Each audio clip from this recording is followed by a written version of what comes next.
Join us this Saturday night for Friendo Fest 24, our very first 24-hour live stream at twitch.tv/Steve and Larson. We'll be doing live watch-alongs, playing video games with friendos, and having some special guests planned to drop by. Go follow and hang out, yeah? Hi, this is the bad boy, Joey Janela, and you're listening to the Going in Raw podcast. Joey Janela always goes in. This is the American Nightmare, Cody Rhodes, and you are listening to Going in Raw. Hey everyone, Kenny Omega here.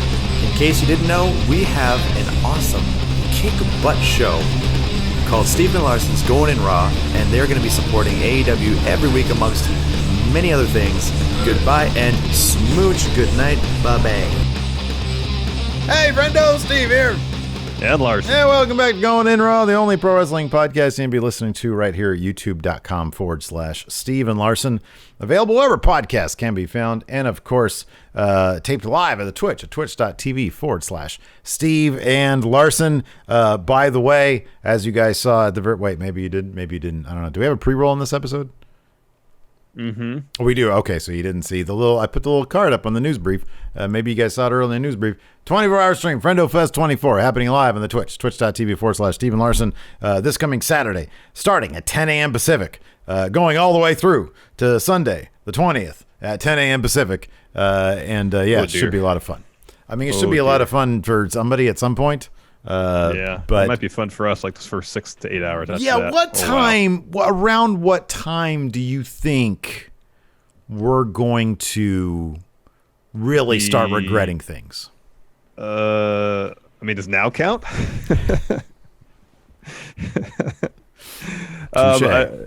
Saturday, it'll probably be around 11 o'clock, between 11 and 11:30 p.m. Because that's usually when I'm going to sleep. And that's when I'll be like, wow, this... Because I'll be in here, right here in this chair. My bed is right behind me. Right there. Yeah. And I'll probably just look at it longingly and think, man...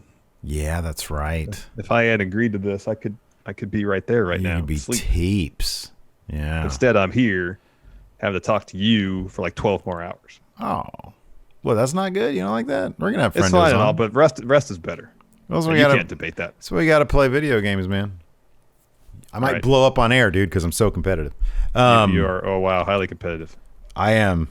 I've got the fire. Anyways, I've had the fire. AEW tonight, they brought it. Terrific episode of Dynamite. It's a fun show. Punctuated by that main event, the parking lot brawl. That was like Cactus Jack versus Vader back in WCW. Yeah, I'm not used to seeing that level of brutality on cable television. That was like a GCW show. What was going on there? Was that pretty crazy? Was that a couple of New Jacks and a couple of Vic Grimes out there in that parking lot? Well, I mean, no one got tossed off like some scaffolding, but... beyond that, there was no light tubes. I wouldn't have put it past them to do any of that stuff if it made sense. It was wildly fun. The Best Friends took the win with an assist from Orange Cassidy, who sprang forth from the trunk of one of the automobiles out there. Poor Trent. Poor Trent got the heck beat out of him, man. Yeah, he did. All those guys really did, though. Nobody was really spared much. But yeah, Trent, that power bomb into the windshield especially. Oh, man. Well, that was after a power bomb on the roof of a car. That was pretty much back to back. Yeah. There wasn't besides that, it was a terrific main event. There wasn't that one singular, big plot twist or anything. It wasn't surprising at all that the Best Friends ended up winning that, given... No, I mean, they were fighting for Sue's honor, essentially. So, yeah, they kind of had to win that match. I guess there were some developments in the Kenny Hangman story during Page's match against Kazarian. Kenny was out there for commentary. And, it was more or less just kind of reiterating what he'd said last week. I'm singles competitor now. And I really liked the story of that match. It wasn't just, the story of how these two men were strategizing against each other to get the win. The story really pushed by commentary was that these are two tag team specialists now who have to get their feet under and become singles competitors, essentially. Well, Kenny was especially pushing that. Yeah, because the underlying thing is Kenny's already had great success as a singles competitor. He just, as he put it, dipped his toes in the tag team thing for a little bit. Now he's ready to get out. Whereas Hangman, yeah, he's wrestled as a singles competitor for a long time, didn't ever really win much. Yeah. You know? Yeah. Yeah. So it's a situation where Kenny, he sees, he steps away from the tag division. He sees himself with an obvious huge advantage over Page in terms of being a singles wrestler. Mm-hmm. Yeah. I saw this on Twitter somewhere. I don't know if, I apologize, I don't know if it was one of our friendos or somebody else put it out there and one of our friendos alerted us to it. But the shot from the first episode of Dynamite with Mox sneaking up behind Kenny, I do kind of feel, given that that's right around the corner, we're going to get the reverse angle. When is the anniversary episode? It's 14th of October. That's the Archer versus Mox, yeah. So after that, they've got to do the reverse on that, right? I mean, I think so. It really feels like Kenny's going to be next, and Kenny's going to get that title off of Mox to get it eventually on Page after a while. I mean, beyond that, I mean, that Hangman Kaz match was insanely good. It was like a all the matches were really good match. Let me ask you this. Sorry, go ahead. Yes. Well, I was going to ask this because I was going to start talking about the Thunder Rosa match with Ivelisse. Mm-hmm. What is Tony Khan doing right now to try to swing a trade for the NWA Women's Champion to become part of All Elite Wrestling? Because he's got to be thinking about something, man. I don't know if he has to work a deal, because Nick Aldis just defended the NWA title on a show that's on some other wrestling network. I don't think it was branded as an NWA show, was it? Yeah, no, and they're doing a thing where they have all their people out there, but eventually they're going to be reeled back in, and Tony Khan has got to be hoping that he's going to come back empty when he's reeling back in Thunder Rosa. Yeah, she's great. She is great. I appreciate that Tony Khan sits at AEW's version of gorilla position in t-shirts and shorts. There's nothing stuffy about him, seemingly. He just seems like a normal dude. Yeah. I'm guessing if you're sitting at gorilla position WWE, you have to be in a suit. I think everybody that like writes and stuff there has to be in a suit. That's what it seems like. Yeah. There doesn't seem to be that level of stuffiness in AEW, and I like it. It's refreshing. Yeah. It's great. One thing I would talk about. I love that. Why did that have to do with Thunder Rosa? That was great, but nothing. You mentioned Tony Khan, and I thought that bit where the Young Bucks throw the money at him. He's just sitting there and in like khaki shorts and a t-shirt. Wait a second. How did I miss that? You missed that? Yeah. When did that happen? Where? After the Young Bucks super kicked the ref. Okay, you missed that entirely. So the show opened and Jurassic Express is already in the ring. Yeah. Young Bucks come out. Okay, yeah. You know why? Because that TNT app is a piece of crap. That's why. Because I turn on the TNT app and it starts saying, okay, sign in to watch it. And so I'm like, I hit the button to sign in and it's like not doing anything on my Fire Stick until it just goes blah, blah, blah, blah, and then I'm like, okay, well, I'm missing stuff now. Yeah. That was the very beginning of the show. One thing we should talk about, we can go to length here or talk about later. MJF following his very brief match against Sean Dean, more or less says that he either wants to start or join a faction, because that's the only way you can get anywhere in AEW is if you're part of a group. Mm-hmm. Mm-hmm. So I guess we could speculate about what that's going to be. I feel like he's too... Culturally, he wouldn't align with the Horsemen, with whatever they're calling FTR. FTR, yeah. FTR. I feel like him being upper crust and them being, more of a throwback to the old dirty South. I don't know that worked. Now, Sean Spears obviously could be his second because, they've aligned before when they were gambling and stuff. Wardlow's the big guy. I mean, at that point they need, and Sean Spears had always been looking for a tag team partner, so maybe he could finally find that. Is Sean Spears still with Tully? I think so. I've not watched Dark, so I don't know.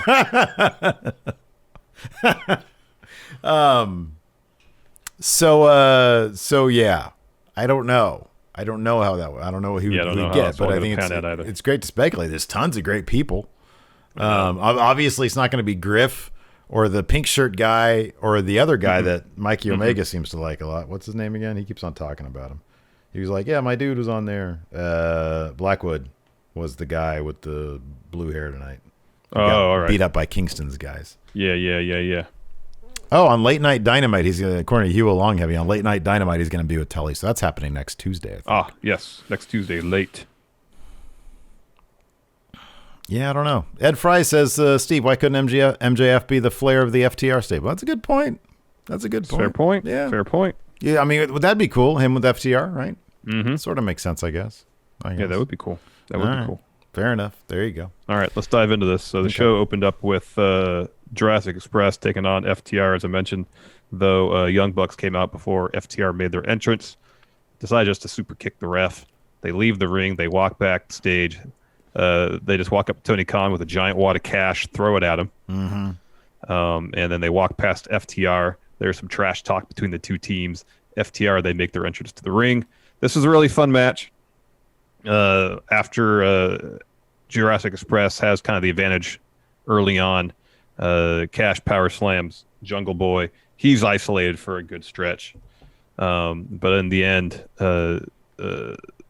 what's this with Luchasaurus diving into the crowd? Literally, I was about to say the same thing. That's two matches now. Yeah. 2 matches now where they've lost because of that. So he does a dive over the barricade at Cash. Cash moves. And then Jungle Boy hits Cash with a suicide dive. He rolls up, gets back in the ring. Jungle Boy does. Rolls up Dax. Cash pushes them over, so Dax is the one with the roll-up. He's holding on. Cash is holding on to Jungle Boy's leg. Dax gets the win for FTR. Yeah, it was a really good match, though. After that, we see Matt Hardy. He's out on the floor. He's been attacked. Private Party don't really know what happened.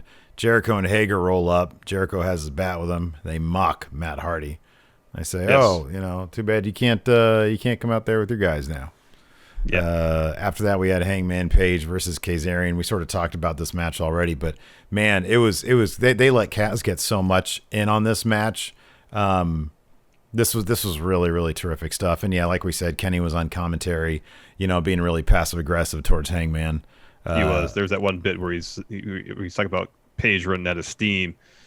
At first, he says something like, now that he's not in a tag team situation, he can't get the tag and take a break, essentially. And then a little bit later on, he says, oh, I'm surprised he kicked out. I think is when Kaz hit the unprettier. I'm surprised he kicked out because normally that's when I'd come in and save him. Yeah.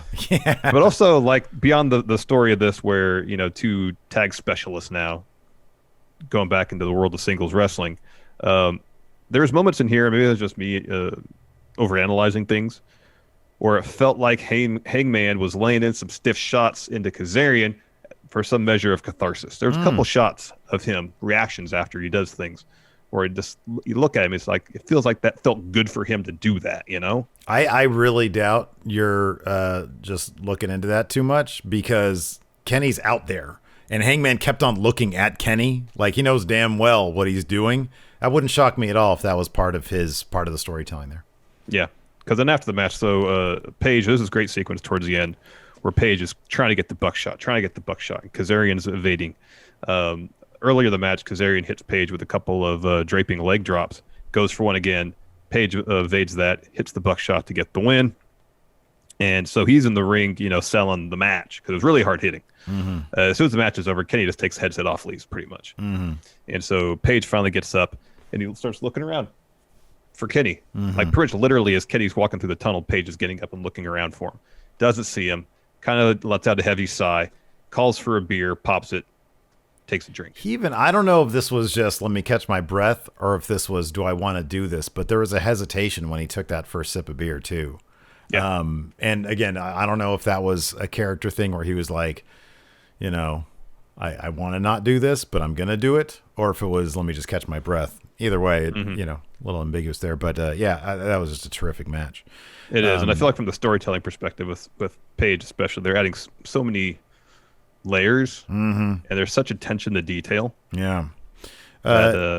Joe Horace here in chat says, I think Kazarian got some kind of treatment to grow hair. It's going to start getting really weird, like in a couple of years when it's clear that he is not aging. It's kind of like the Tom Cruise thing. I mean, SCU, SoCal, heavy Scientology area.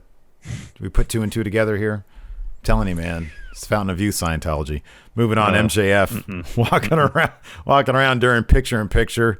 I guess it's going to need to be if you get assigned with those billion-year contracts. Hey, best value. MJF walking around trying to get people to kiss his dirty ring during picture-in-picture. But he's taking on Sean Dean tonight. Pokes him in the eye, taps him out immediately, and his promo was quick, but it was fat. It was longer than the match. Talks about Mox cheating using the paradigm shift, and like you mentioned earlier, that's when he talks about to get ahead in this company, you need a faction. Will I have a faction? Will I not have a faction? We'll find out. But regardless, I'm going to win or something. Well, that says I'm better than you, and you know it. Oh, yeah, his catchphrase. After this, we had a completely unrehearsed technique by Taz on Ricky Starks. No rehearsal. This was a one-take deal. He sounded like he was trying to keep it down a little bit. Hey, Taz, we're taping over here. Can you do Taznosis around the corner or something? Yeah. He's talking to his phone like this. Yeah, sure. All right. Now it's good. I like how he breaks down people's moves and stuff. What you can see here with Ricky Starks, all right, is what he does is... Yeah, it was a Taz notes about Ricky Starks. Pretty much. After that, we had Eddie Kingston and his family come out, and he said, I want to say three things. He won the Battle Royal, or he was never eliminated. He never lost. Whatever. Yes. Well, here's the thing. He's basically saying he's won because he says he wants whatever the winner gets. So, number two, his group, we're not a faction. We're not a group. We're family. Got my best friend over here, which I like that he's referring to Penta as his best friend now. I didn't get to numbers. I sort of turned away for a second, and then all of a sudden, he were beating up people. So what happens? He says, we're a family. What's the third juice by Tappy? I'll get to it in a bit. He says they're a family of violence. They're agents of chaos. Eddie goes to Butcher and Blade and says, find me a victim. And that's when they start tossing people in the ring and they beat them up. Okay. And then he goes around and says, everything's in order. They're all ready. But the third point, he goes to Blade and says, now it's time for you to get your house in order. Okay. I saw that part. I didn't realize that he waited that long for the third part. Okay. So does that have to do with Blade's wife, Allie? Okay. That sounds right. I would suspect. So they're going to be in that particular group. All right. Before we continue, here's a word from the sponsor of today's episode, NordVPN. Sure, the internet can be good, but it can also be kind of a scary place full of hackers trying to shoot on your security and pry into your personal data. But you can protect yourself with NordVPN. NordVPN offers double data encryption and lets you browse the web in private because NordVPN prevents data logging. In fact, NordVPN has a strict no logs policy. That means they'll never track, collect, or share your data. NordVPN is compatible with most operating systems, including Windows, Mac OS, Linux, iOS, and Android, and offers 24/7 product support and a 30-day money-back guarantee to ensure your satisfaction. NordVPN even has a user-friendly Chrome extension that provides unlimited bandwidth on super-fast servers with up to 6 simultaneous connections. And right now, Going In Raw listeners can get 68% off NordVPN, only $3.71 per month. Plus, you get an additional month free at nordvpn.com/raw or use coupon code RAW. After that, we had Private Party versus Jericho and Hager in the Inner Circle. I guess we could just broach this here, but... Now that LAX is done with Best Friends, they head on back to the Inner Circle and they're like, hey, wait a second. Now, like whenever somebody goes through like a big feud and it's done with, because it's clearly that's done with, sometimes they focus on gold, on, hey, we've been through this. Let's focus on a championship. Wait a second. 2 other guys in our own faction are trying to do that same thing. This has got to be the end of the Inner Circle, right? It might lead to it down the line, but consider this. In Eddie Kingston's group, there's 2 tag teams. And Eddie's goal is for everybody to be a champion. Well, if you got 2 tag teams, not everybody can be a champion unless they Freebird rule those belts, you know? Yeah, but you also had 5 guys trying to get after 1 championship opportunity. Yeah. I see what you're saying. But I'm just saying it's not something exclusive to the Inner Circle, that conflict. Yeah. But yes, it's perhaps more pronounced now that Jericho and Hager have Jericho has said, explicitly, we're getting wins under our belts because we want to get those tag titles. This is another really fun match. Private Party's great. It's been fun to see them develop as a tag team, as storytellers. Yeah. In the ring over the last year, because they're really good. They were good before. They're really good now. Isaiah Cassidy selling us back for the second half of the match. Great stuff. Having to come and play in a couple moments. Took one Judas effect, though, to knock him down, knock him out. And Jericho pinned him to get the win for Team Inner Circle. But there's a lot of fun stuff in this. That silly string spot was a lot of fun. And I appreciate Hager's out there selling for everybody. Yeah, no, he's great. Yeah, I like that finish too, because it kind of, it was a mental error on Cassidy's part. Yeah, he hit that springboard cutter. Should went for the pin there, didn't? Yeah. And so everybody's saying, "Oh," as he was walking away, everybody's like, "Oh man, why is he not going?" He's climbing the top rope, holding his back. His back got worked over earlier. Yeah. So after the match, Jericho puts him in the walls, and so they beat him. Mark Quinn, comes in, breaks it up, hits a Pele kick on Jericho. That's maybe right, they'll have more matches between the four of them, because I thought this was really, really good. It was really good. After that, we had the NWA Women's Championship on the line. Thunder Rosa, the champion, defending against Ivelisse. Was it just me, or was the beginning of this match getting kind of testy in real life? Because there were some moments when it felt like they were doing a little bit of no-selling, and I saw some eye rolls with a couple of different things, and I was like, they are legitimately annoyed with each other. Well, that first drop kick that Thunder Rosa delivered looked pretty like if you were like a real fight and wanted to drop kick somebody. That's probably how you do it. Yeah, but I think she's got a great drop kick, so I just kind of chalked up to that. I didn't necessarily notice any sort of chippiness per se. Watch that first 5 minutes again. I don't think they were having problems, man. There was a couple timing issues I noticed. Where it just seemed like things were just like a half second off slightly. The one thing that I noticed out of a couple things was they were trading shots. It was during the sequence early on when there was a lot of trading going on. And Ivelisse hit something pretty stiff on Thunder Rosa. And I'm pretty sure Thunder Rosa was supposed to get one back, but instead they went to like the when Thunder Rosa grabs her by the wrist and like goes up to the top rope thing, and then comes down. I think it does like a toss or whatever.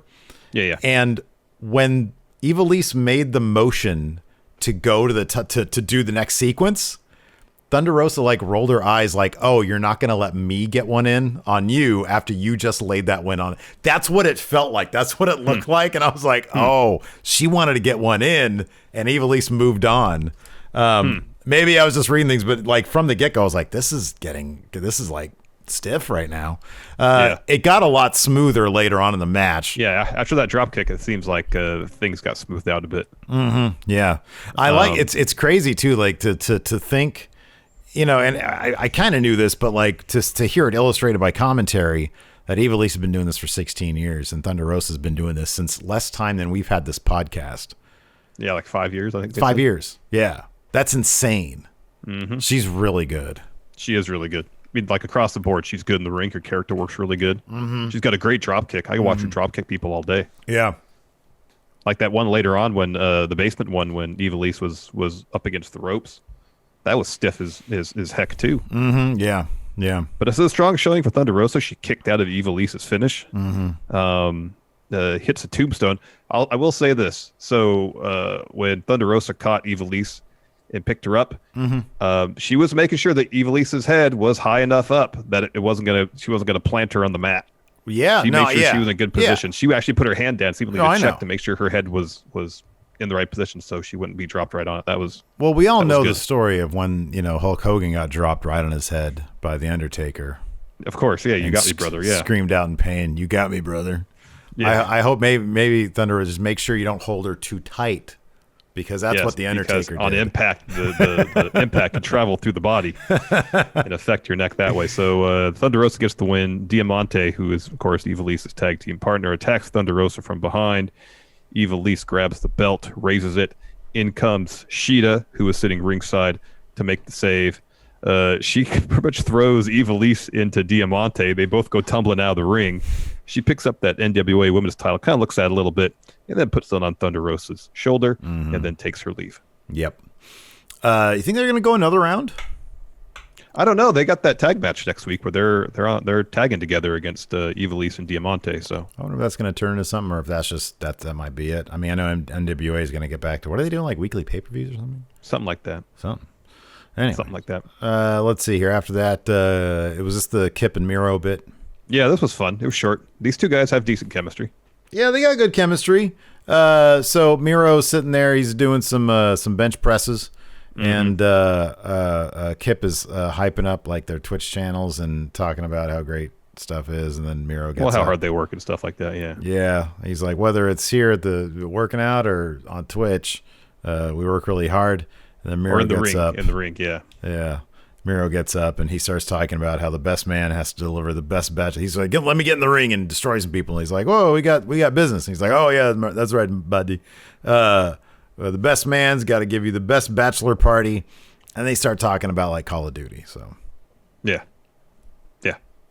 After that, Lance Archer comes out, destroys somebody, choke slams the heck out of him. Jake drops a promo, dropping some lyrics. I know those lyrics. I couldn't remember what the song was. It wasn't a Pink Floyd song? Yes. It was. It was Comfortably Numb, I think. I think it's Comfortably Numb. It's the chorus, Comfortably Numb. Thank you for mentioning that, because it was on the tip of my tongue. Anyways, he said, sometimes in wrestling, like in movies or politics, you get yourself in bed with someone you might not want to go to bed with, such as the case with them now, because they need to find two tag partners. Lance isn't happy about that they're in this situation. But nonetheless, Jake says, essentially, Taz comes down the ring. He says, happy to do business with the two of you. Trio of Starks, Cage, and Archer is a deadly one. But he reminds Jake of their deal. When Archer beats Mox and wins the title, Brian Cage is first in line to get a crack at the belt. And then I like this part quite a bit. So Archer grabs the mic and says, Taz, your guys are the enemies of my enemies. And back there you see Jake just like, oh God. Like just on the verge of freaking out because he's afraid that Archer's about to do something that's going to blow up the whole thing. He's about to have a panic attack back there. Yeah. Plus it's really humid out there. Yeah. And then Archer says, which makes us friendly. Mm-hmm. And then that Jake smiles. He's happy. Yeah. And he says, yes, after he beats Mox for the title, Archer and Cage are going to tear down Daly's place, cue Mox's music. He wanders down into the stands. He's kind of standing roughly where he was when security stopped the guy from approaching him last time. And then a couple people in the stands attack him. It's Brian Cage and Ricky Starks. Mm-hmm. So they're beating the heck out of him. They toss him into a road case. Will Hobbs, this was great. The newly signed Will Hobbs runs up with a chair to make the save. So Mox grabs the mic, tells Jake, you got a hell of a team. Let me introduce you to my partner, Will Hobbs. Mm-hmm. Awesome spot for Will. Awesome. Yeah, it was great. It was terrific. But who's the third man, brother? Mox really put him over, too, big time. He did. But who's the third man, brother? Yeah, Darby Mox looks in the camera and says, Darby, get yourself to Jacksonville next week. You're on my team. Yeah, that was cool stuff. So I know a lot of people on YouTube have probably commented already. We are being corrected in chat. It was Wish You Were Here. Ah, okay. I thought it was something. Pink Floyd song. I thought it was something. Yeah, I thought it was something off the wall. No, it's off Wish You Were Here. Okay, well, there you go. Now that I hear it, the melody. Mm-hmm. So they advertised matches for next week at the 6-man tag, Team Mox versus Team Archer. Mm-hmm. And 6-man tag team action. Brody Lee versus Orange Cassidy for the TNT title. That's interesting. The women's tag match, Shida and Thunder Rosa versus Ivelisse and Diamante. And then they say Chris Jericho will be there too. Yeah. After that, we had Best Friends versus X-Lax in the parking lot fight. Okay, so I don't want to be the guy who starts comparing one thing with the other thing, but like just because the setup was kind of similar, how much better was this executed than the Adam Cole Velveteen Dream match? Oh, like wildly, 1,000 times. Like I understood where everything was. Yeah. It was all properly lit.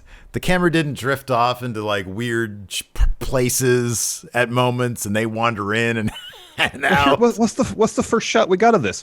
The circle of cars, everybody there, the teams that there. First shot, you get a sense of the geography. Yeah. We never got that shot in the Cole Dream match. We never got that. You had to kind of piece together where everything was in relation to the ring. But this, you didn't have to, because they established the geography of the area. Granted, it was a smaller area, but they instantly established where everything was. Mm-hmm. I thought you were going to say the staging of this was very WCW.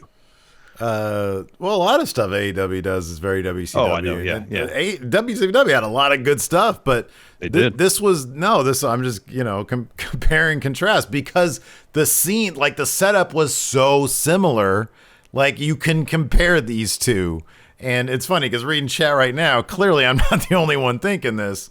This is how you do something like this, Mm-hmm. Boy, this was, I figured once Trent put Ortiz under the hood, slammed it down a couple times, chucked it a senton on it, and then Trent did a sit-out senton on it. I was like, oh, this is only going to get worse, isn't it? Yeah, because that's pretty bad. Yeah, that was there's pretty no bad. give. There's no give in an engine block. Yeah, it's an engine block. It's not like or Ortiz. After that, let's kind of run through some of the high spots here. So there, before that, Santana gets rammed headfirst into a side mirror, gets busted open. We see a baton. So Santana finds that in like the wheel bed of a car. So Ortiz suplexes Chuck on the roof of the car. That's one where he got slammed on too. Mm-hmm. And then Santana follows up with a splash off the roof of a truck that gets a 2 count. More baton stuff. There's a door. There's a truck that in the bed had a huge piece of plywood, a door, and some 2x4. So that door was set up against the hood of a car. Trent spears Ortiz through it. Chuck brings out a guardrail. He ends up suplexing. Ortiz got beat up a lot too. He ends up getting suplexed in that guardrail. Mm-hmm. So we're on the roof of that same car with all the sentons and stuff. Trent's up there set up for a move. Ortiz low blows him, power bombs him on the roof. Trent slides down the hood of the car. Mm-hmm. First the windshield, then the hood. Both Santana and Ortiz pick him up, double power bomb Trent through the windshield. His back is all cut up. It was, yeah, that was pretty brutal. So then Chuck gets a bat, hits Santana with it, chokes him a bit, then drops it, beats up Ortiz with a 2x4, and then there's a couple of plastic garbage cans, huge ones, that Santana backdrops Chuck into, and then Santana gets a pipe. He's about to take a swing at Chuck, and that's when Orange Cassidy emerges from the trunk of a car, has some chain on his fist, Superman punch to Santana. Orange picks him up, and then Chuck pile drives Santana on the hood of a car. Meanwhile, Trent collects himself enough. He and Ortiz are fighting on the roof of a truck, and then Trent hits a dude buster on Ortiz through plywood into the truck bed to get the win. They're all kind of getting themselves together. You hear a horn honk. It's Sue, Trent's mom, with the minivan. They all get in. They're about to drive off. Sue stops, extends her arm out the window, and gives XLAX the middle finger. It's good stuff, man. It was fun. It's simple. It's so much fun. It's not overthought. This was good. And it feels like it. I mean, I don't think it felt like it hurt. It hurt. You felt the pain. Yeah. And this is the type of match. I mean, this is the kind of match that like even more people are going to be curious about it, tuning in to see it. It wouldn't shock me if tomorrow it comes in, it's over 1 million again. Well, we'll see. That'll be something else if with competition it gets over 1 million. Yeah. No, it was a really fun match. Really, really fun match. Yeah, it was real terrific stuff. All right, let's answer some questions. Sounds good. I've got a question thread here from the Patreon. The questions are loading up here on the Twitch as well. As soon as we say, let's do questions. Bang, bang, bang, bang, bang. Let's see here. Nope. Taco Dan says, after this show, when crowds come back, no one will want us front row tickets after how many people got beat up tonight. Yeah, Archer beat somebody up, Butcher in the Blade, tossed a bunch of people in the ring. They won't do that to fans, though. They do that Just because of don't wrestlers. look like a wrestler and you'll be fine. By the way, somebody earlier in chat, I don't know who it was, but mentioned, I don't know, did we mention on any of our streams or podcasts that Cal Jack, No, we haven't Bloodsport, yet. Oh, amazing. October 11th, something like that. 11th. We got to do a watch along or something with that Heck one. yeah, man. October 11th is a Sunday. He is confirmed by Josh Burnett himself to be participating in Bloodsport. Really happy for Cal. It's huge for him. Congratulations to him. It's an amazing opportunity. He's going to go out there and he's going to destroy somebody, and it's going to be awesome. It's going to be great. David Mataushek. Where do you think AEW will go to post Jacksonville after November? What do you think the target date for returning to arenas would be? It's all up in the air because of COVID. I don't know. I have no idea. Yeah. Judas Fiend, Abaddon needs to debut on Main. She had a match on Dynamite, the same episode that Ricky Starks debuted. I remember the thumbnail. That was the one that she debuted on, but since then, She hasn't been back. She hasn't been back. She's been on Dark. I think people want to see her as a mainstay. I mean, definitely. That's still sort of the thing about AEW. It's really not the place to go for women's wrestling because they just don't feature it that much. So hopefully they continue to work on that. Gregory Fiella, who do you think is the most underappreciated talent in AEW that only gets dark matches and is never on Dynamite? Well, a lot of people think it's Abaddon. Yeah, she's really good.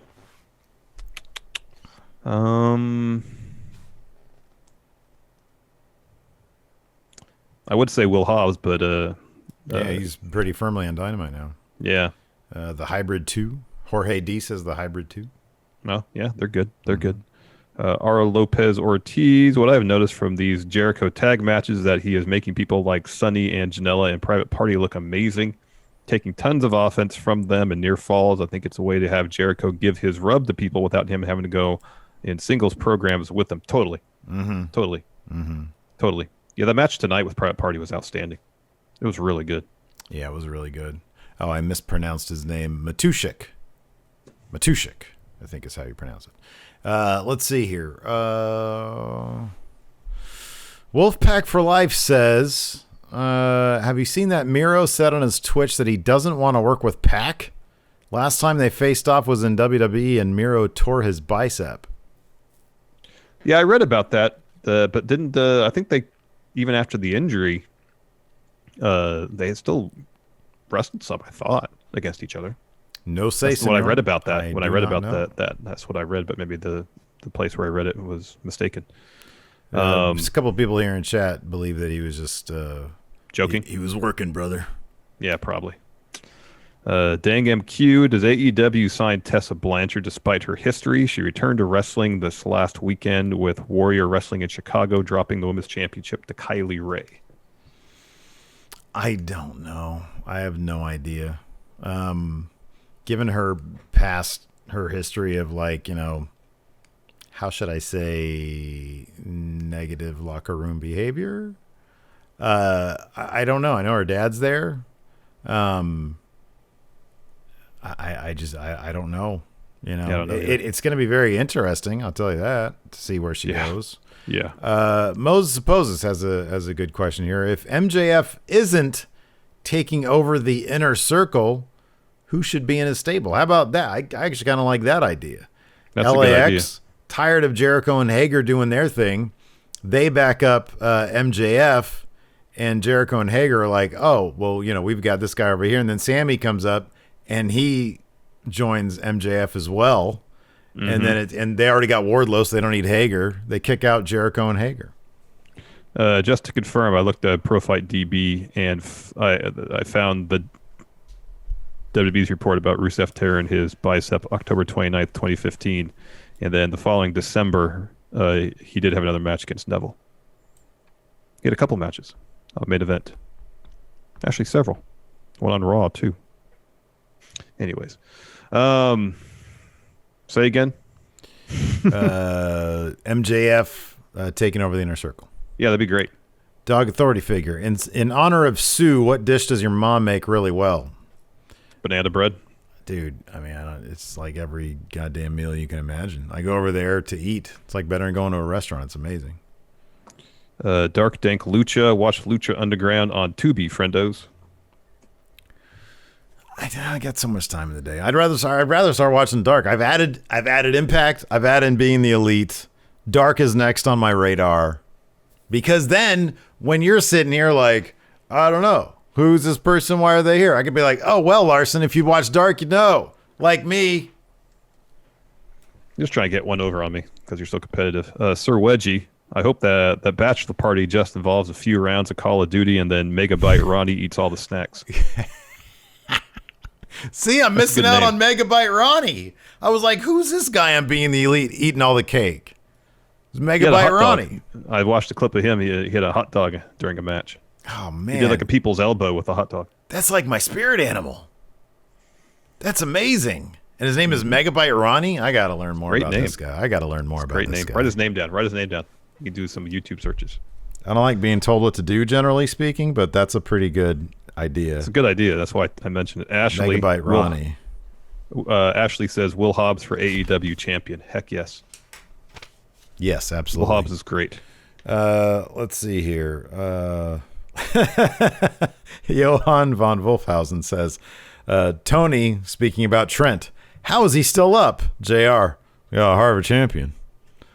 Johann thought that was funny, so he put it here.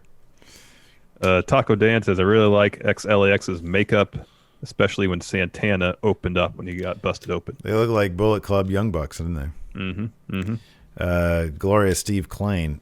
Steve, what match would you challenge Larson to if he damaged your parents' vehicle? Well, it wouldn't be NBA 2K, that's for damn sure. Probably just real basketball. I'd school you in that like I used to school you back in the day. Well, it was competitive. Tommy Cat. I was competitive. Tommy Cat. MJF's promo sounded more like his split with Wardlow with the I am a lone wolf comment, especially after he blew up on Wardlow recently. Yeah, but here's the thing, though. MJF doesn't consider Wardlow like his equal. He's just a hired hand. He made that clear last week, saying he writes his checks. So I kind of get that. It makes sense. He's not the kind of guy who's going to be sharing credit with anybody. Exactly. Ashley says here, did anyone else notice when Trent was trying to blade his bicep after he put Ortiz through the table? So he did get busted open. I didn't notice if he was. I noticed he was selling his arm and then kind of wandered off. We didn't see him for a while, but I didn't notice him trying to do anything. Maybe I didn't see that. I didn't think he needed a blade. I didn't think any of those guys needed a blade. I think Ortiz, I think, legit cut his elbow on the door. I think. Yeah, the only one that might have been a blade Santana. job was Santana when he went head first into the mirror. Yeah, it could be, but I mean, I don't know if you'd need to. I would think that a match like, I don't know. I have no idea. I'm not a wrestler. I would think a match like that, you just figure, chances are it's gonna be the hard way. Yeah. Let's see here. Oh, Zero Cool says they tried the spicy chicken nuggets from McDonald's and they are good. You need to try them. Okay. Maybe I'll do it on as Saturday. soon as I'm done with the Travis Scott video that I put together. I'll go out. Yeah. Well, you get your shakaroni, and I'll see if I can DoorDash some spicy chicken McNuggets. There you go. I like it a lot. Dr. Steve Winters. How come AEW did Raw Underground better in one episode than WWE has done all in its episodes with the gimmick?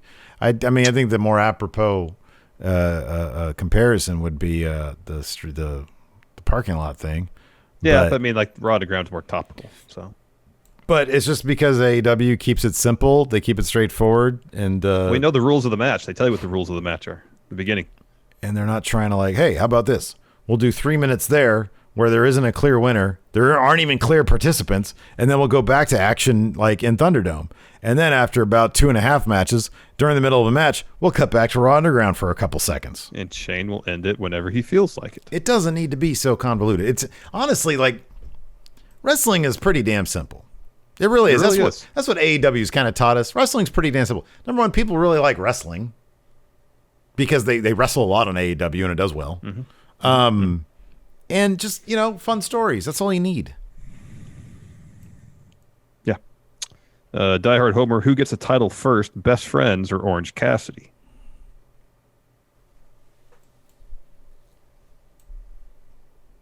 I'm gonna say Orange Cassidy. I don't think any of them are getting a belt anytime soon. Yeah, me too. So it's kind of hard to sell. It's kind of hard to say. So, but I could see Orange Cassidy as maybe TNT champion. Orange Cassidy has had bigger, high-profile wins than the Best Friends, than Chuck and Trent. So it would be him. Yeah. Michael, so dope. Do you think they should make the women's title larger? I don't care. I don't really care about this. I don't really care about the nature of the title. I want the booking of the women's division to be better. Yeah. The title is the title's a prop. You know, it's like it's what people chase after. Yeah, it looks fine. I want to see more of that division be spotlighted. Yeah, more of the division spotlight. Yes, more interesting stories, consistent stories. Mm-hmm. Agreed. O-Dog, I thought Sue was going to do the Orange Cassidy thumbs up. Yeah, me too. That's what I thought that was going. I preferred I liked the middle finger, though. I thought that was good. Flats asks, why is Will Hobbs more enjoyable than Brian Cage already? I don't know, man. Brian Cage looks like an action figure. He looks amazing. He looks pretty. He's a pretty impressive looking dude coming out there. Will Hobbs was wearing like, Walmart tank top and some sweat shorts, which is my, when I'm not on camera, that's what I'm wearing. Much, yeah. Exactly. That's your uniform, man. So I maybe relate more to Will Hobbs. I want to see him do good, but Brian Cage is a very, very impressive human being. Nielsen, which tag team will derail Jericho and Hager's tag title search? Says Jericho and Hager versus FTR can't be the plan. Maybe it's XLAX. Maybe they have some sort of tournament or gauntlet match again, and it's XLAX that gets in the way. Yeah, I could see that totally. I could totally see that. Oh, that's an interesting question. Gareth, you have to renew your vows with your significant other. Your best man could either be your podcast partner or Miro. Who do you choose? Can we both agree to choose Miro? All right. Because it's best for business. Yeah. Okay. And here's the thing, too. If he's both our best man, we can do the vow renewal ceremonies at the same time. Exactly. It's a win-win situation. Yes. I would totally understand if you were like, Steve, listen, in any other situation it'd be you, but I've got an opportunity at Miro being, I would be like, you would be an idiot not to do that. Yeah, it's Miro, 100%. TV title, Oscar. Are you more excited for the Gauntlet Elimination match or the Women's Battle Royal? What's the Gauntlet Elimination match? Is this NXT stuff? I know there's a Women's Battle Royal in NXT. That must be it then. This is not. We're not talking about NXT right now. Yeah, we haven't watched it yet. I don't know what's going on. I don't know either. I heard that Priest and Thatcher had a good match. Well, that's good. And Shive, what is Will Hobbs' ceiling in AEW? Man, if they can find a interesting character for him, it's going to be a while, but it's way up there. Yeah. If they give him an opportunity to show off his skills and they can come up with some good creative for him, sky's the limit. Joe Juarez says something I just realized. There was no Dark Order tonight. That's correct. Zondo, what wrestlers need some animal sidekicks like Jake the Snake had?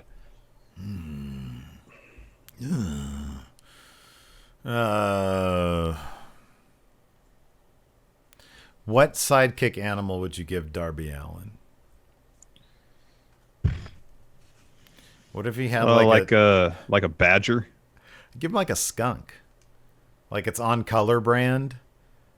But like it'd have to be one of the ones that are like can't they like take the glands out, the stink glands? I just said a badger because badgers are like kind of surly animals. Okay, yeah. They're grumpy. Mm-hmm. Hey, do you want to see my skunk? No. Why doesn't anybody want to see my skunk? Wow, Hugh Longheavy says Megabyte Ronnie has a speed eating YouTube channel. That's Write right. that down, that's Steve. right. He's a speed eater also. I remember that. Yeah, that's amazing. Dark Dank Lucha. MJF should contract his team, the Dynasty from MLW. Hammerstone and Richard Holiday are good wrestlers. Dude, Court Bauer would never let that happen. No. That guy's already furiously trying to hold on to all of his wrestlers. I know. Ryan's Rubik's Cube says Sue gonna be real mad when she has to get that blood off her back seat. I was thinking about that too. I was like, man, I hope that car is like came from the same lot they got the ones for the parking lot brawl. Yeah, that would be rough. Yeah. Anyways, that's all the questions I got, man. Oh, okay, there's a few more here. All right. It's all this. Should AEW hire Sarah Stock to be their women's division player coach? So she just got released by WWE. I don't really know much about her, so I couldn't say if that'd be a good fit or not. I don't know. Goldie Vorman, AEW needs to bring in women vets. That'll help with the booking. Maybe even have Thunder Rosa help with the women's roster, seeing as she's got an all-women's promotion. Yeah, she said in an interview she wanted to help with NWA's booking. Mm-hmm. I'm telling you, man, Tony Khan, he's like, all right. How can I get this done? Billy, what's it going to take? Well, come on, what's a good offer? What's a good deal there, man? Billy, I'm Tony Khan. Hey, Billy, it's Tony Khan. I'm a big fan. I'll buy all your unsold tickets for your next Smashing Pumpkins tour. How many? Oh, my, why are you running in those giant venues? That's a lot of tickets I got to buy. I thought you were playing theater shows. Golden It's One. not the acoustic tour? Shouldn't you be in Memorial Auditorium? Enforcer says, ask if you checked the Discord. I checked Discord. No, nothing there, huh? All right, that's everything I got. I mean, I read questions from Discord. One of them was an NXT question. Why are you yelling at me, Enforcer? I'm in the right thing. Daily team meeting. All right. Well, it is what it is, man. Okay. All right, everybody. Thanks for tuning in. We appreciate it. Till next time, we'll talk to you later. Goodbye. Be a part of the best pro wrestling podcast today at patreon.com/Steve and Larson. Enjoy tons of bonus videos, including patron-only live shows, gameplay, and vintage 10 for the wins, access to podcast question threads, the Friendo Care Package, and so much more. Support Going In Raw today at patreon.com/Steve and Larson.